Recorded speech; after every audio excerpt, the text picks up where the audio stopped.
No sé si pudiste escuchar lo que estábamos dialogando con esta enfermera, con Elsa. ¿Qué impresión te da este caso? Bueno, primero como para explicarles un poco, actualmente en la bibliografía científica de estos últimos 10 meses de pandemia, hay entre 5 y 10 confirmaciones de reinfecciones en el mundo dentro de 40 millones de pacientes infectados confirmados. O sea, que como para explicar, por el momento parece ser una situación sumamente rara, pero que puede pasar, ¿sí? Que puede pasar.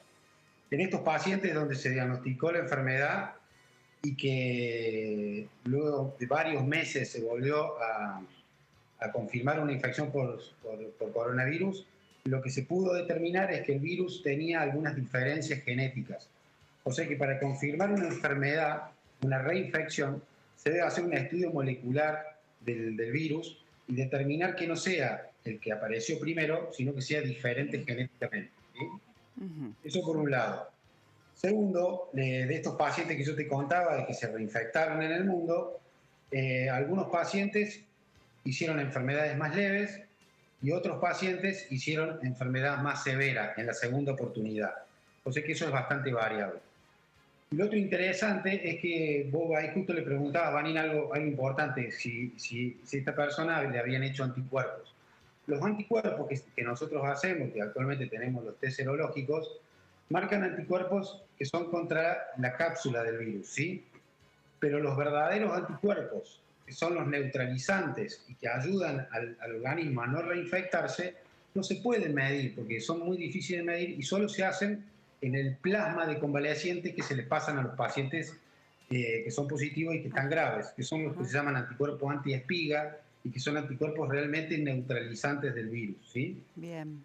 Entonces, la situación, la verdad, es rara. Si uno se podría poner a pensar cuál puede ser la explicación, habiendo pasado 40, 45 días, Sí. como yo escuché, lo más probable es que sea el mismo virus. Nosotros estamos viendo, y también lo hemos visto en otros lugares, que hay pacientes que se curan de su enfermedad por coronavirus, se les hace hisopado a los 15, a los 30, a los 45 y a los 60 días, y sigue habiendo ARN viral. ¿Qué quiere decir la ARN viral? Sigue habiendo esa partecita del núcleo del virus que está en la garganta, pero que no está viable, que no está infectante, ¿sí? Entonces, sí. Sí, no, te estaba pensando que qué complicado, ¿no? Qué complicado medir esto. Y más en el caso de, bueno, en cualquier caso es complicado, pero en el caso de Elsa, que es enfermera, ella dice, yo me sentía bien, no me hice otro hisopado ni ningún otro análisis de sangre y me reincorporé a trabajar, ¿no? Y ahora aparece esta situación. Lo siento, no te entendí. Bueno, en general los pacientes que se enferman de coronavirus y para determinar que puedan volver a su vida habitual y a su trabajo habitual, hoy está determinado que no requieren ningún hisopado. ¿Por qué? Básicamente porque los estudios han demostrado que los pacientes que hacen enfermedades leves, después del décimo día ya no tienen posibilidad de excreción viral y de contagio. Sí, aquellos pacientes que hacen enfermedad un poquito más severa, esos pacientes sí requieren tal vez más días y van hasta los 21 días. Pero en la gran mayoría de los países del mundo, por una cuestión también de cuidar el recurso del diagnóstico, ya no se requieren de estos hisopados, tanto al personal esencial, como puede ser esta enfermera, como para las personas que no son esenciales. Y entonces, ¿qué debería hacerse? Un análisis de sangre, pero también es complicado, por lo que usted explicaba recién. Exactamente. Yo, interpretando este caso en particular, yo interpreto que lo más probable es que tal vez al inicio no haya sido tal vez la infección por coronavirus y que lo haya determinado y ahora sí tenga la enfermedad. Esa es una posibilidad, porque aparte nosotros también sabemos que estos estudios por PCR a veces pueden ser positivos porque toman de otros virus similares o parecidos, ¿sí?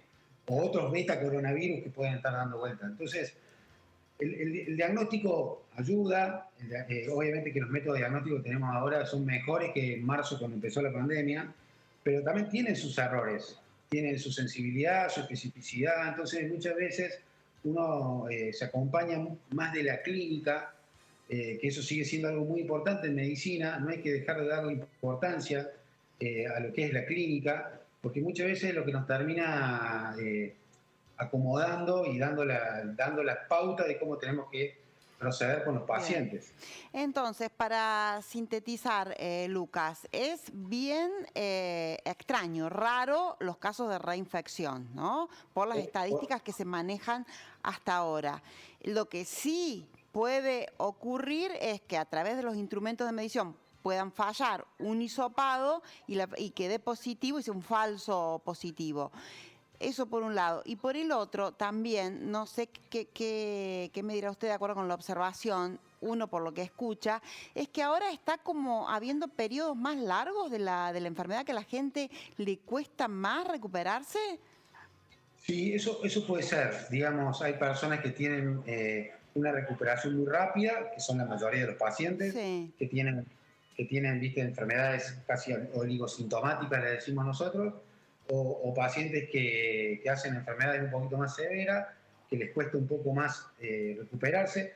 Igualmente, lo que nosotros vemos es que esos pacientes que les cuesta más recuperarse son aquellos pacientes que tienen algunas comorbilidades y algunos claro. factores de riesgo, sean hipertensos, diabéticos y obesidad. Diría que esos 3 factores de riesgo son como los más importantes a tener en cuenta. Bien. Y una cosita más que te quería decir en cuanto a la inmunidad, Sí, que es algo que también se está estudiando. El sistema inmune responde de acuerdo a cada organismo de una manera diferente. No todos reaccionamos igual, no todos generamos la misma cantidad de anticuerpos neutralizantes.